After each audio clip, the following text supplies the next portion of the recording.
Good evening and welcome to tonight's very special King's Talk. My name is Greg Hunter and I'm Deputy Head Co-Curricular here at King's, and tonight we welcome back former captain of school, Katie Cross, presenting Can Football Fans Be the Key to Tackling Climate Change? Katie, as she was known then, Redstone, left King's and Broughton House in 2003 to read biology at Bristol and has since founded Pledgeball in 2019. A charity through a love of football designed to tackle climate change. At any time during this talk, please type your question into the Q&A function as part of Zoom, or alternatively, you can put your virtual hand up and we can put you live on the air to ask your question yourself of Katie. Interviewing Katie will be Octavia Harris, our current purple and the chair of our school's charity committee. It is now with great pleasure that I pass you over to both Octavia and Katie. Octavia, welcome. Hi. So Katie, as we just heard, you were captain of school in 2003. I was wondering if there are any particular favourite memories that stand out to you about King's, anything that comes to mind? All my memories at the moment are oriented around Christmas for the most part, but I can't tell if that's because those are standout memories or just because it's topical. I think one of the things that I remember was the 1st of December carols that the trad boys used to come and sing outside Broughton first thing in the morning. That was pretty special. Then there were some very happy memories from the Broughton common room of just snuggling up on a beanbag watching films and Sex and the City repeatedly with friends on all the VHS tapes that existed in the common room. And the other one, bizarrely, that stands out is walking around from Broughton across to school and being completely taken sideways by the wind as you come around the cathedral. But I don't know if that's unique to me or if that's something everybody else experienced as well. I was going to say, I don't know how people from St A's do it every morning. So from King's, where did you go? What were your plans? How did kind of your career start, really? So I took a gap year and then went to study biology at Bristol, which is where I've ended up staying. I then did a PGCE and qualified as a teacher, then going to teach in a secondary school, teaching science and biology at a school called Marwood near Bristol, where I was a head of year. I actually quit that after, I think, 6 years of being head of year. Mostly because I worked with a lot of the vulnerable children there and who were at risk of exclusion. And I just felt that there weren't enough services to support them and really felt quite frustrated that I couldn't help them beyond their experience at school. And so I moved then to work for a charity called Kids Company and ran a centre for young people who'd been permanently excluded from school in an area of Bristol called Knoll West. From there, I then had kids, and then insidiously, as I'll mention later, Pledgeball came about. Speaking of Pledgeball, I was wondering if you want to start your presentation, kind of delivering to people what you actually do now. Great. So I will share my screen with you. Right, well, to start with, I've got a little question for all of you. Let me just find the... So I want you to consider this to start with. Don't get too into it, but I just want you to have a think about what these headlines make you feel like. I mean, what is your instantaneous reaction to that? Now, the reason I ask is because a very large majority of people feel completely overwhelmed in the face of climate change. They feel completely disengaged and powerless in the face of something that's seemingly so huge that they can't do anything about it. And they experience what we call cognitive dissonance, which is when they then fail to engage with anything else to do with climate change because they just can't deal with it. I want to just talk about where we're at in terms of climate change, because although now, luckily, it is absolutely definitive that climate change is happening, and there's a very small minority now who still disagree with that fact, I want to just talk about where we are so we're really clear about where we are at the moment. So currently we're on track to hit 2.4 degrees of increase. That's a global temperature increase, global average temperature increase compared to pre-industrial levels. And that is only if all of the pledges that were made at COP are kept. Currently, the world has already heated on average by 1.3 degrees since pre-industrial averages. And that is an average. So in the Arctic, for example, temperatures range 10, 20 degrees higher than they were in pre-industrial levels. And already we are seeing the severe impacts of climate change, from wildfires in California to 51 degrees of heat in India and Pakistan, to people losing homes and livelihoods because of flooding in Fiji, to flooding in Germany that we saw over the summer. And I want to just refer back to this talk, this OKS talk by a guy called Paddy Lohman, because I'm not going to delve into where we are now and what's happening, but I would highly recommend that you go back to watch this, because this was a really powerful talk that really made it very clear where we're at. I'm just going to play a brief clip. And I'm talking to the students here. So here you are. Hopefully what I'm going to go through here is unlikely. Hopefully this is the year when we will commit to sufficient action, but it's not yet certain.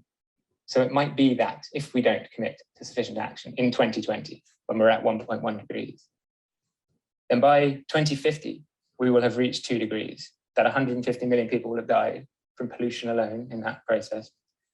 And we have these other factors. So you're maybe in your 40s. You're maybe sending your own children to King's at this point. We have heat waves at a level that we have never experienced before, and they are simply intolerable.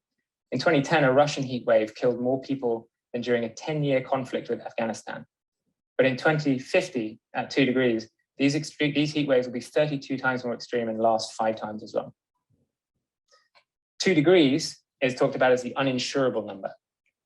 And other places in the world refer to it as genocide, because they will see their entire nation disappear off the map. Over half the world's population will be lacking resources at this point. And the key thing here is people being displaced by heating in parts of the world where they can no longer live because it's too hot or because there are resource problems. And the high end of that figure of number of people is 1 billion people, which is the population of North and South America combined, or the entire population of the planet during the Industrial Revolution. That's 41 people. Okay, so obviously those are quite stark and very clear crises that we face. David Attenborough says that real success can only come if there is a change in our societies and in our economics and in our politics. But as individuals, how can we bring that about? So there's a couple of ways in which we can address this. Number one is campaigning for structural change. And I mean, I'm going to say again that I cannot thank enough people who are working for Extinction Rebellion and for other action groups around the world for all the change that they are making happen. We can also bring about social change to make this happen. And this is where Pledgeball comes in. Now, you are privileged tonight because you'll notice there are 2 different logos. In fact, there's 3 different logos that will make an appearance through this. This is actually our new logo. So we're undergoing a rebrand, but because the website isn't launched yet, you will also get a previous glimpse of what the current logo looks like. So what Pledgeball does is it engages that very large majority of people who feel really alienated by climate activism. That group of people that I mentioned at the beginning who feel real cognitive dissonance in the face of climate change. And it does this primarily with football fans. What it asks football fans to do is it asks them to make sustainable lifestyle pledges in support of their clubs. And this is for every single match day. So if I was a Crystal Palace fan for the 23rd of October, I would have gone on the website, I would have selected Pledge Team A here, and I would have pledged in support of the club. And these pledges range anywhere from using a reusable cup to going vegan 2 days a week to installing solar panels. The team of fans that pledges to save the most emissions wins the fixture, and the cumulative amount that they pledge to save determines their place within the Pledgeball League. As you can see there, it feeds back what quantity of emissions as a collective that group of fans has pledged to save, and what that equates to in terms of how many cars that would take off the road. I will go on in a minute about why this is so powerful. This is what the registration page looks like. So as you go in to register for your team, you will see a list of about 65 pledges. And again, I will mention why we've gone with quite such a range of pledges. And this is an ever-growing list. As you pledge, it feeds back to you what quantity of emissions that you will save per year by carrying out these pledges. this is what our Pledgeball League currently looks like. So at the top there, you've actually got our pilot club, Whitehawk FC, who are Brighton based. And then lower down, you've got a number of people who are partners, and then also other clubs who aren't officially partnered with us, but where individual fans or groups of fans have decided to advocate for change within their own community. And this is where the strength of Pledgeball really lies. But I'm going to talk first, before I move on to the strengths of Pledgeball and why football offers such a unique platform, by giving you a bit of background about Pledgeball. So Pledgeball came about completely insidiously. I didn't plan to start a charity. It was just something that happened and then grew. And it started initially with my football team. So I started playing football in my late 20s with my husband and a group of his friends. And then I joined a women's football team within Bristol. So I'll let you see if you can spot me in the in the team photo there. This group of people, and I mean, this is just a very small group of them, there's about 45 in the squad, helped me initially to start the first Pledgeball tournament.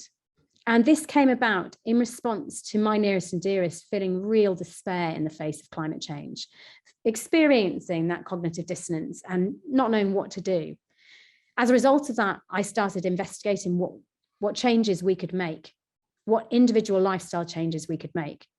And I shared that with my football team.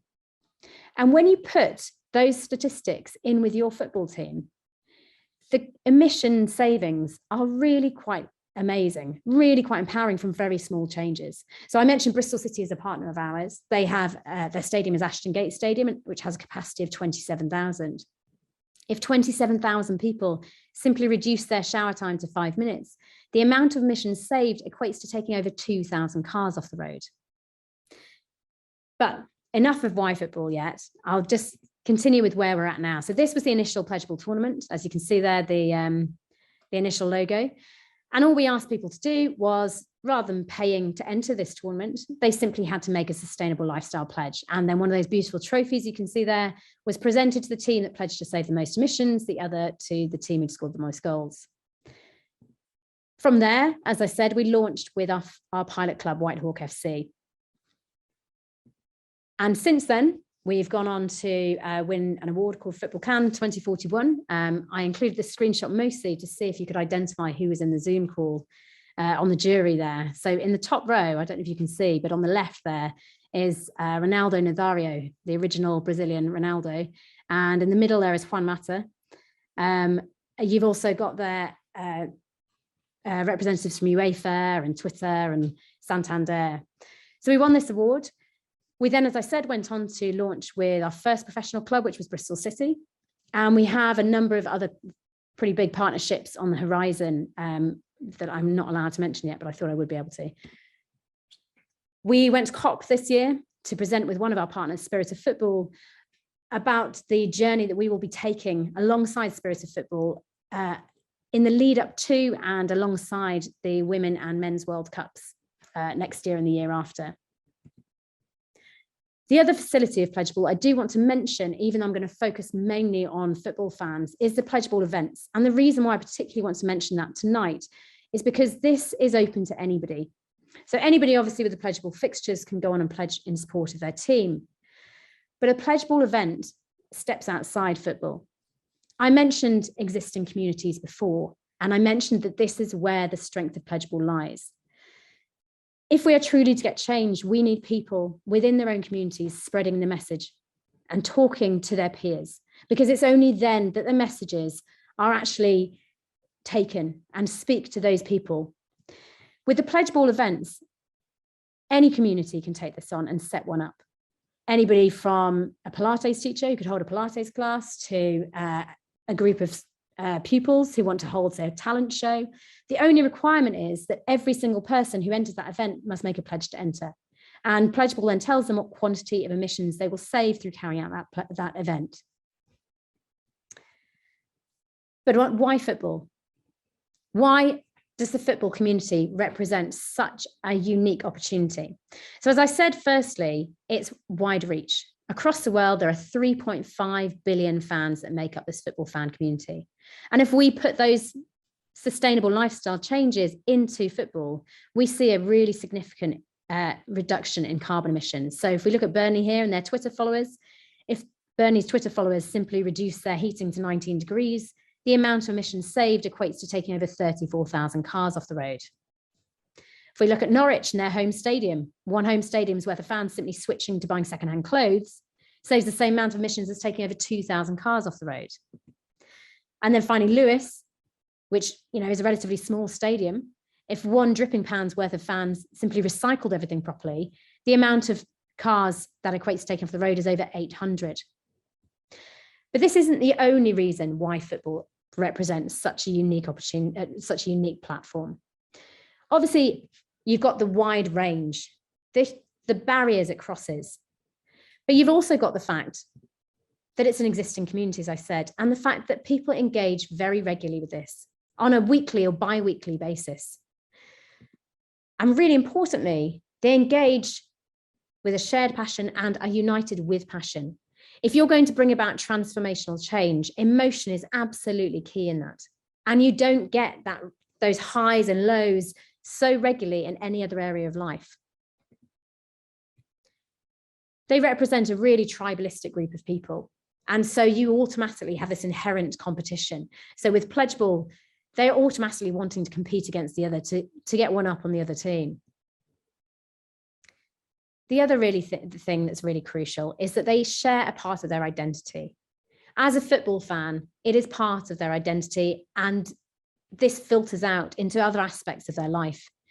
As a player for my team, the Misfits, certainly that colours the rest of my life and really feeds into who I am. And I'm just going to put a quote up here because I've mentioned the power of community, but I just want to reiterate this. We're currently working with a group of researchers based at the University of Oxford called Climate Outreach, and they are experts in communicating climate change. And one of the things that they really highlight is that in order to bring about this transformational change, you need credible messengers. You need peer-to-peer engagement and messages that speak to underlying core values. And this is where Pledgeball has a huge potential to make a big difference. And because it identifies advocates within communities and mobilizes them to spread this message further. But how do we know this works? I've given you the background of this. This was something that, as I said, came up completely insidiously. Well, from the very beginning, I wanted to make sure that what we were doing actually worked. And I was very lucky that one of the Whitehawk fans was a research fellow at the University of Brighton called Dr. Mark Doidge. And he happens to be an expert in football fandom. He's now also a Pledgeball trustee, luckily. Intern to him at the time of our launch with Whitehawk was a woman called Jenny Aman, who was doing a master's at the University of Gothenburg in global studies. And she was really looking at literature on mobilizing football fans, which is something that Mark has looked at previously. I approached Mark to ask him to help me to design a piece of research to assess our impact at our pilot club. And he said, well, actually, I've met this woman, Jenny, and she, I think, would be very keen to take this on. So she ended up completing her master's thesis on the impact of Pledgeball at Whitehawk. Now, the feedback that came back from this was really quite stunning. I mean, I was fully expecting to have to shift our strategy based on the feedback. But people came back and told us that going through Pledgeball had given them an instant raised consciousness. So I go back to why we have so many pledges on the website. Currently, as I said, there's about 65 on there, and it's an ever-growing list. The feedback told us that individuals felt really empowered by undergoing the Pledgeball process. And they found they had an instant raised consciousness because they saw all of these different possible changes they could make. They saw things that they did already, and Pledgeball made the impact of that visible. Then they saw small changes they could make. And again, saw the impact of this as an individual, but as part of a collective, more importantly, and part of a collective that they already belonged to. So they knew that their fellow fans were also pledging. They also said that it made them somehow more optimistic and confident because of the visibility that it gave, because they could see that they weren't isolated in wanting to tackle climate change, but there were huge numbers of other people also wanting to do this and taking action, both from within their own community and in different football fan communities across the country, as they could see from the Pledgeball League.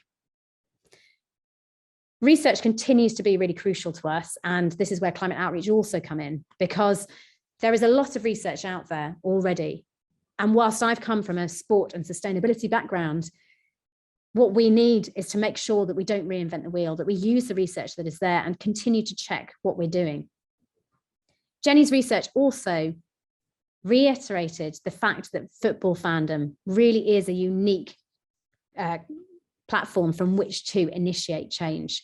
The football community has so much about them, all these characteristics that really make them markers for success in terms of transformational change.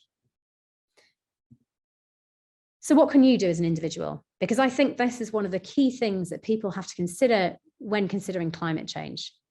And you do what you feel comfortable with, and you do it step by step. So firstly, just have conversations.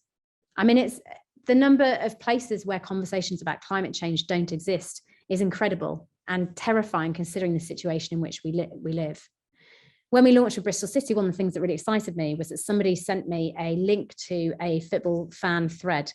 And besides some really quite incredible puns on there about our launch with Bristol City, we also saw a couple of fans discussing how to reduce their washing machine temperature to 30 degrees. And then other fans bringing in points about what the point of this was if China and India aren't curbing their emissions. And then a number of other fans bringing in references to explain what the point of us taking action was. Apply pressure. And this doesn't mean necessarily in a big way. It just means even, for example, when you go on holiday, write to the people who you're hiring, renting your house off, and ask them what sustainability measures they're taking. Write to companies when appliances are broken and demand that they fix it. All of these things have an impact. Use your own interest to advocate for change. So choose what you are interested in and decide how you can use that to bring about climate action, how you can use that to spread the message. In terms of Pledgeball, obviously, if you're a football fan, please pledge for your team and advocate for change amongst your fans. Host a Pledgeball event. As I said, it's completely open to anyone. We are a charity, so we don't charge anything for this. We want everyone to get as involved as they can. And if you want to join our team, we currently have a team of about 10 volunteers, actually, with some quite incredible qualifications behind them and incredible skills they bring to the team. And we always welcome new members. And finally, we are a charity, so we are currently looking for funding. So whilst it doesn't come naturally to me to put this out there, that is also something that we're looking for. Octavia, I have got a video actually for the end of this that I thought I'd leave people with, but I will hand back to you for Q&A and then maybe play that at the end. I say as people leave the room, but as people leave Zoom. Perfect. Thank you so much for your presentation. I thought we'd start with a Q&A from Mr. McFall. You may remember him. He's my maths teacher. He says, how do you know whether the pledge is actually being carried out? That is a brilliant question. So we went through a really conscious process when we first decided about how this mechanism would work. And we decided, right, do we ask for verification? Do we ask fans to give us an indication by sending in a photo, for example, of whether they've carried out pledges? And we felt very quickly that first it was the wrong thing to do because it presented a barrier to people getting involved. The whole point of this is that they get through the door and they go through the pledgeable process. The other issue with that, with the verification, is that it only offers a snapshot in time. So it gives you no indication of whether that has led to a sustained behaviour change or not. And this is why we went down the academic research route, because really the only way that you can actually find if you're having an impact is doing these big pieces of research, doing quantitative surveys and doing interviews. To be honest, although my preference, I know yours is, Mr. McFall, is in the quantitative, actually the qualitative interviews give us a far deeper understanding of how this has actually impacted a lot of people's lives. But unless you're going to follow somebody 24/7, there is no way of knowing definitely whether you've had an impact. I actually have a question. So in terms of having an impact, you spoke about football fans being quite a tribalistic community. Do you find that people that pledge, it's a repeated thing? Do they come back to do it? Yeah, so that's a really excellent question. So this is what some of the analysis we do actually. So we do what we call post-match analysis after each partner's game and feedback into them. And one of the key things that we look at are the repeat pledgeballers, because this is one of the key things about Pledgeball and why it could potentially lead to habitual change is because it becomes part of habit, part of that match day routine. You know, you go to a game, you pick up a pint, you know, you pick up your ticket, you say hello to your friends, you make a pledge, you see where you are in the league, and our partners offer incentives for people to pledge, like prize draws. So we analyse the repeat pledge ballers, and I'm happy to say that we get a lot of repeat pledge ballers from our partner clubs. That's great. This is from Anonymous. They say, do you have any tips on how to persuade people to get involved if they're reluctant or dismissive? That is a really excellent question. It's a very difficult conversation to start, the conversation about climate change. And this is why we need mechanisms like this to encourage people to get involved, because it needs to be easy, there needs to be no judgment, and the conversations have to happen in spaces where people feel safe, which again is why there's real strength in the existing communities. So my tips would be, use something like Pledgeball to say, oh, do you fancy doing this? You know, it's then not speaking directly about climate change. Finding a way in like that, commenting on something else that you've seen, so that it's not personal, it's not about you.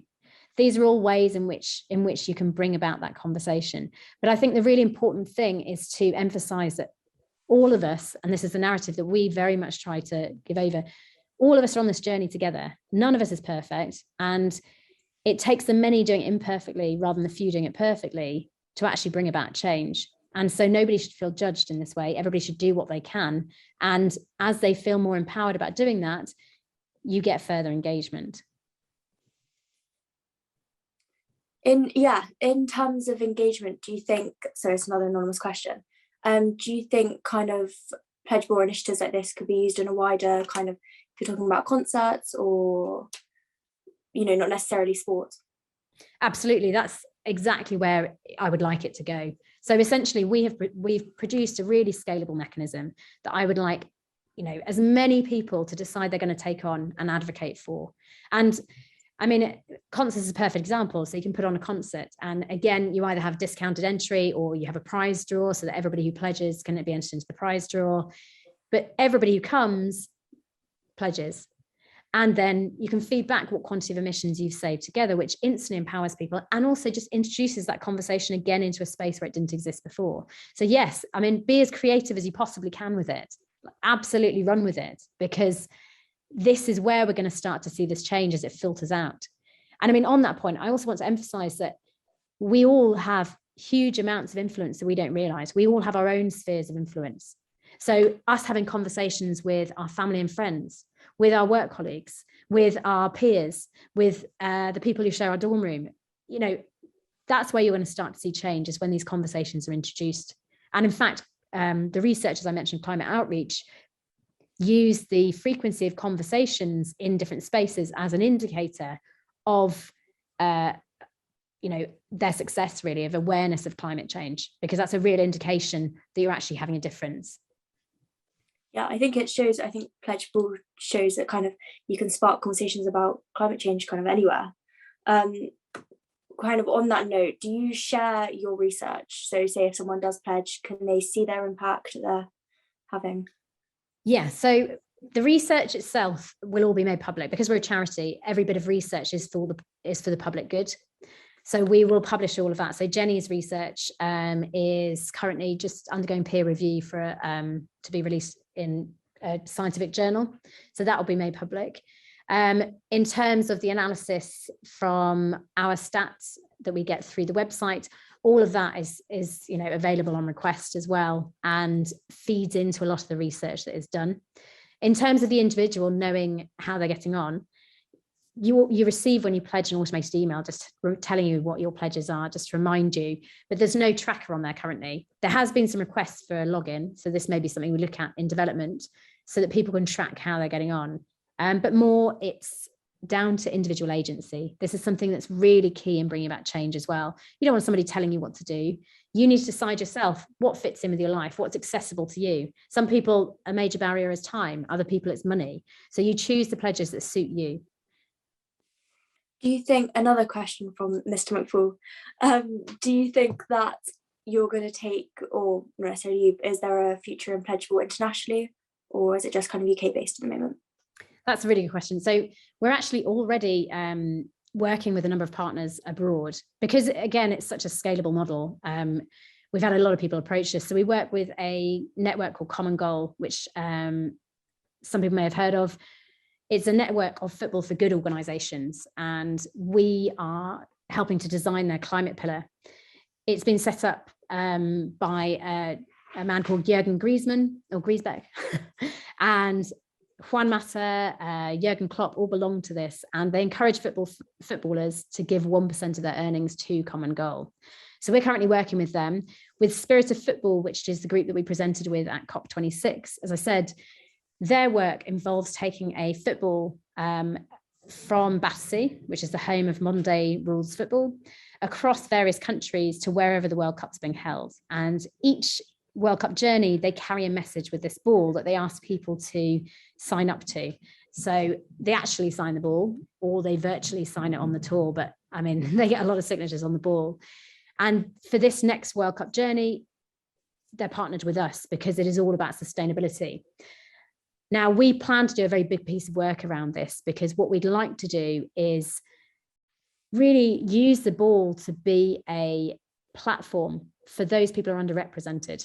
So as it visits various countries in the global south, that it shines a light on climate action that's already happening there, and meaningful climate action, and use that to generate a global pledge list that means that everyone can find a way to easily take climate action as an individual and see the collective impact of doing this. In fact, the video that I'll leave you with at the end is gives you a little taster of what Spirit of Football does, because it's the starter video we used at COP, which just demonstrates, it has a few clips from previous journeys with the ball.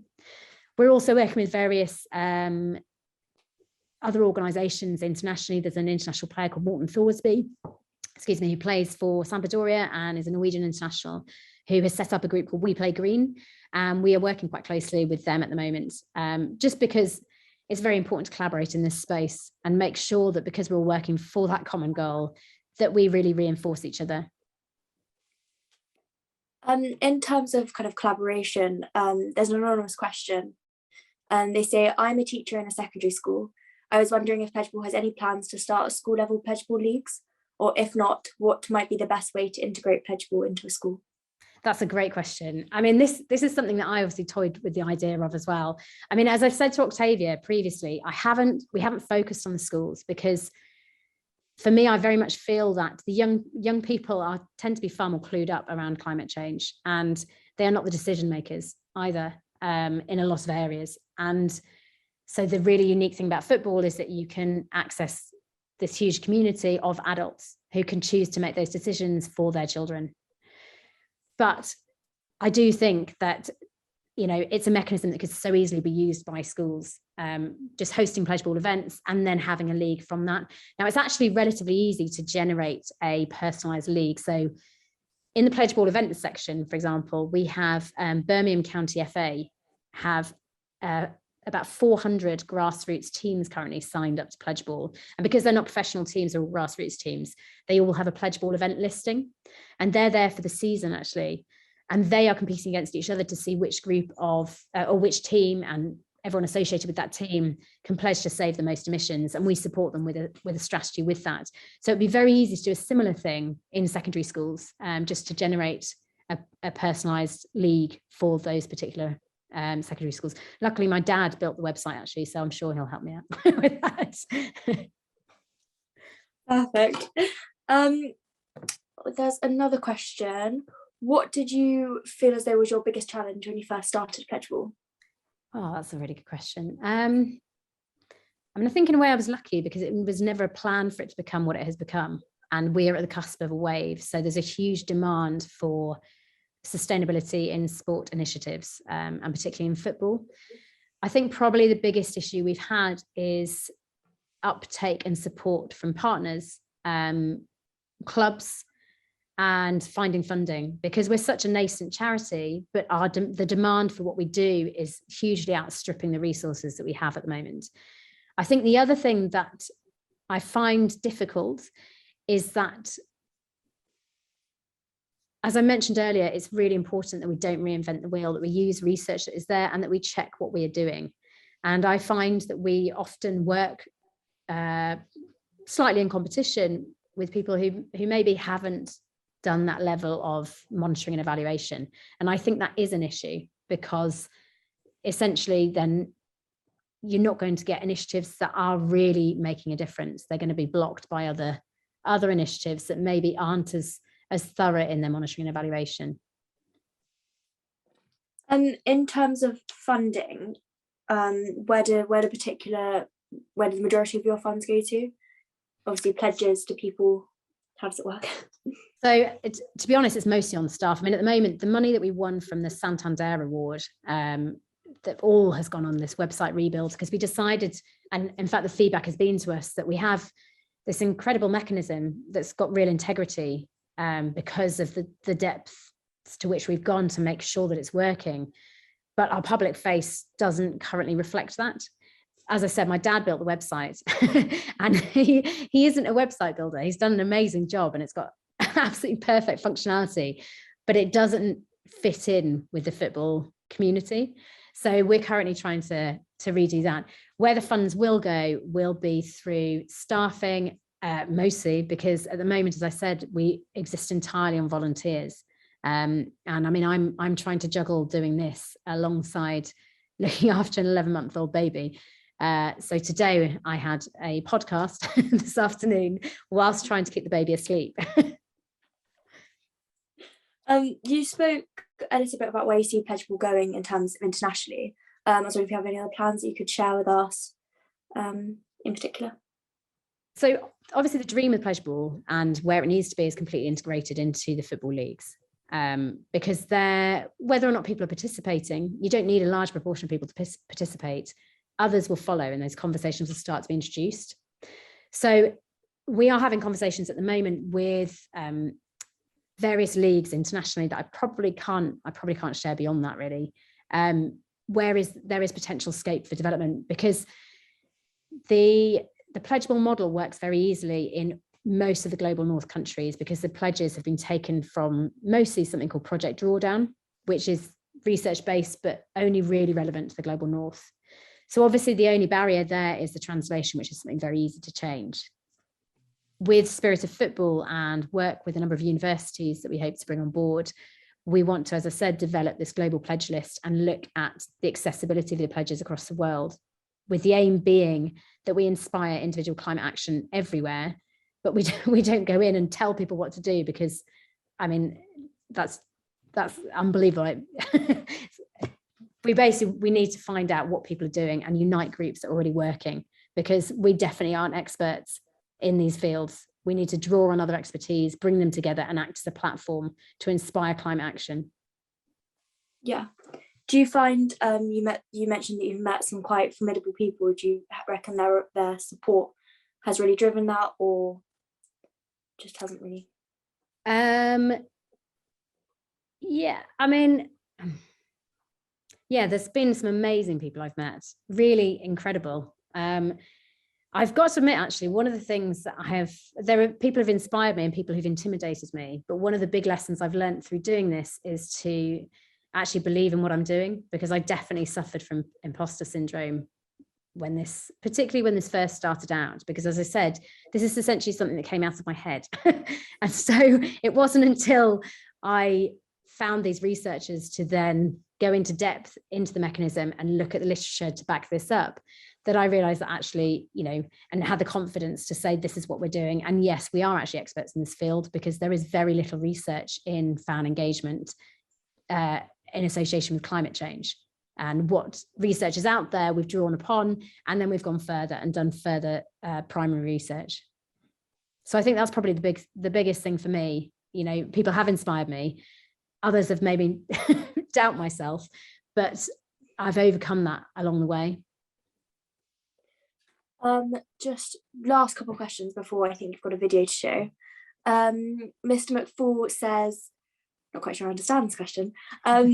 To what extent do you trust politicians who pick up the ball and champion the ecological cause? I have particularly in mind the incumbent MP for Uxbridge and South I'm going to say this wrong, Ruslip, I'm going with. I mean, I don't know how to answer this. I'll tell you why. I think the way that you worded that question probably, you probably don't really need an answer to.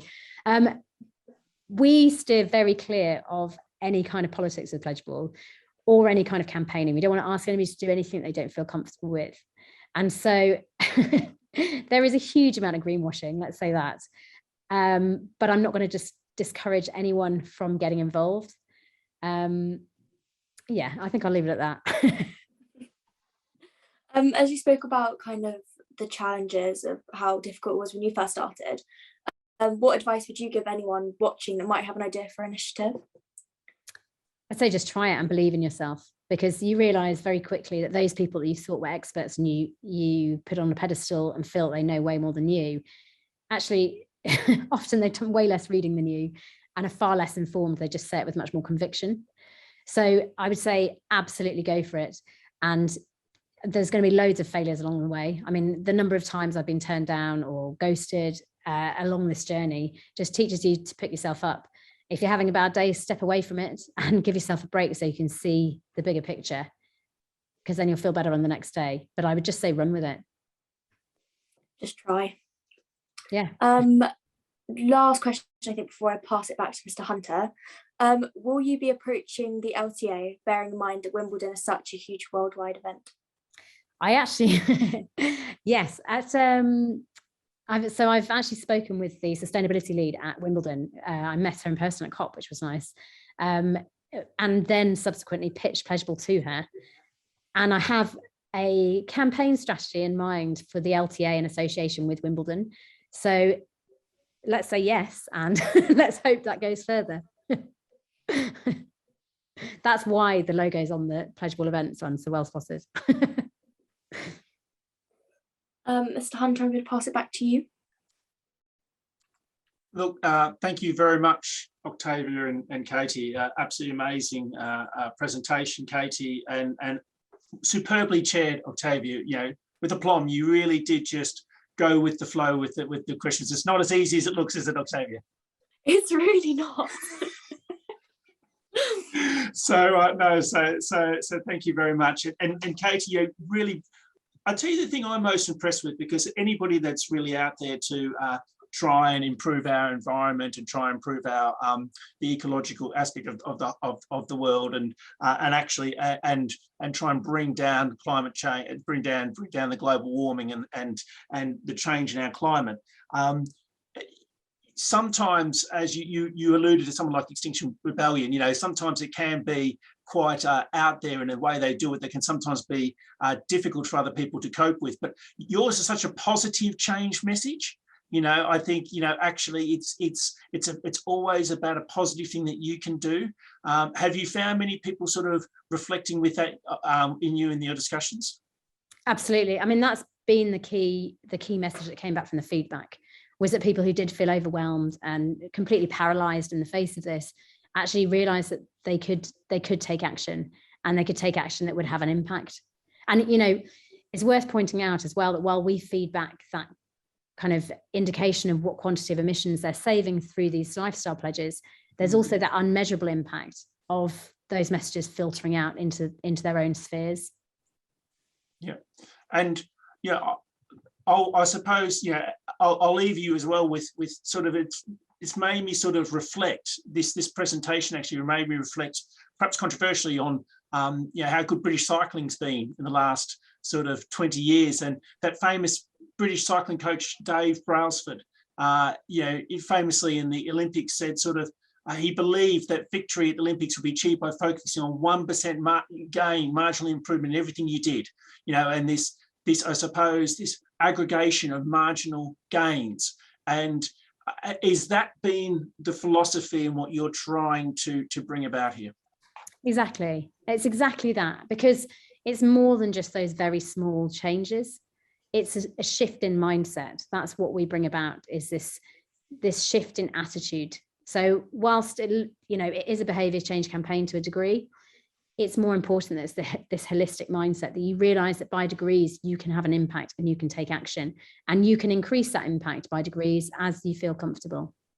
And have you found, last question, and then we'll wrap it all up. This is from me. Have you found, because I think that there's been a real shift in the focus of politicians and the focus of the vast majority in the last couple of years. If you were to have this presentation 5-10 years ago, you would have copped a lot of negativity, I'd imagine. But now, is that, do you agree, or do you really feel that wave of shift been coming in the last couple of years? Is that sort of how you felt? Because you've been at the heart of it, I suppose. Definitely. I mean, this is where I think we've been quite lucky to a degree, and why I say demand really outstrips resources, because it is the cusp of a wave. I mean, in sustainability in sport and in football, these conversations are happening everywhere. And, you know, there is demand from clubs everywhere to find out exactly what it is that they can do to have an impact. And, you know, you actually see, I think you mentioned Game Zero earlier on. I don't know if people saw the Game Zero, the Spurs-Chelsea game earlier in the year, when they championed various sustainability measures. There's a lot of sustainability kind of programs happening within sports stadiums. But these are emissions that they can essentially control. And clubs seem to be more confident in making changes there. But the average emissions for a single match day fixture, 70% of those come from fan travel. So if football clubs can use their platforms to influence fans, not just during the game, but in their everyday lives, then the potential impact far outstrips just making one stadium more sustainable. Yeah, and I would imagine even just simple things like carpooling. I mean, you've only got to go up and I've done it so many times driving up to the north of England or back again on match days, big match days on Saturdays, in particular Saturday lunchtimes or mornings, and the motorways are just jammed full of people going to and from the football games. Exactly. Yeah, absolutely. But clubs need to make it easier for people. I mean, the amazing thing is that, you know, football clubs are centres of communities. They're hubs of these communities. They're probably one of the last vestiges where so many people come together so regularly. And so they should therefore really be looking at the legacy they can leave behind, or not behind, but the legacy they can also leave in terms of the structural changes. You know, they can work with the councils to help with the infrastructure within the city or within the towns to help with fan travel, for example. And that should be something that, you know, the council supports as well, because they are such a unique resource. Look, Katie, thank you so much. Octavia, again, you know, you did such a wonderful job, and you really brought this whole talk to life, and so professional in what you did. So thank you, Octavia. I really appreciate your time and your efforts tonight. Katie, you are really an inspirational role model to us all, and absolutely a wonderful product of Kings in terms of going through and what you've managed to achieve. And the thing that you know, really brings it home is hearing you talk about the juggling being a mum. You know, juggling being a mum, and also, which I have huge admiration for, juggling being a mum and being able to affect so much positive good in, you know, in the community, in the work that you're doing. So on behalf of everybody at Kings, everyone's watching, and we'll watch it on a replay later. We really appreciate the efforts you've gone to tonight and what you're doing to help tackle the rising climate on the earth. Thank you very much. Thank you. Okay, so Katie, come on, show us what you were going to please share. Take us out by sharing this video with us. Right, so the video I'm going to leave you with, as I said, is the starting video from our presentation at COP, which is actually available to stream at COP. So if anybody would like that link, please do contact me. So if I share my screen, what I'm going to share with you first is our contact details, because we do welcome, as I said, questions or offers of support in any way. They'd be very, very welcome. So I'll leave that there for a second. And this is, the video that started off COP for us.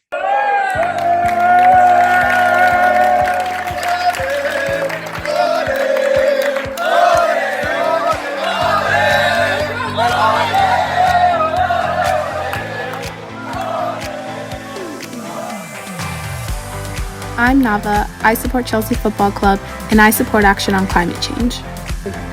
Hi, we're the Misfits and we support climate action! Hi, I'm David Wheeler. I play for Wycombe Wanderers and I support climate action. We are Edinburgh Junior School. We support Northampton Town and we support climate action.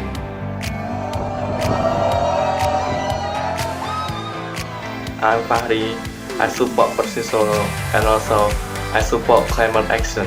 My name's Eve. I'm a Bristol City fan and I support climate action. Hi, I'm Jamil Matt. I live Forest Green Rovers and I support climate action. Hi, I'm Vator Ekhudashvili and I support Football Club Dinamo Tbilisi and support climate action. My name's Fran. I support Newcastle United and action on climate. I'm Talia. I support Cholo de Tijuana and I also support climate action. My name is Adriana. I support Slavia Sofia and I support climate action. Hello, it's Adam Bogdan and I play for the greenest team in Budapest and I support action on climate change.